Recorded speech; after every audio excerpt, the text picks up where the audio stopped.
खबरों के सिलसिले को आगे बढ़ाते हुए बात करेंगे तांदलियावाला के थाना गाड़ फतेह शाह की, जहां से सीपीओ फैसलाबाद सुहेल चौधरी के अहकामात पर इलाका भर में जराइम पेशा अफराद के खिलाफ कार्रवाइयां जारी हैं। 540 गांव में जुए के अड्डे पे छापा मारकर मुतअद्दिद जुआरी गिरफ्तार करके दाव पर लगे हजारों रुपए बरामद कर लिए गए। इसी हवाले से रिपोर्ट कर रहे हैं अली हसन साबरी।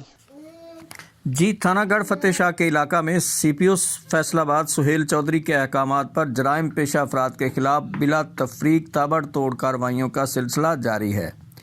रात गए 540 गाँव सुरामा में मुखबिर की इतला पर जुए के मारूफ अड्डे पर छापा मारा गया, जहां से मुतअद्दिद मुलजमान रंगे हाथों धर लिए गए।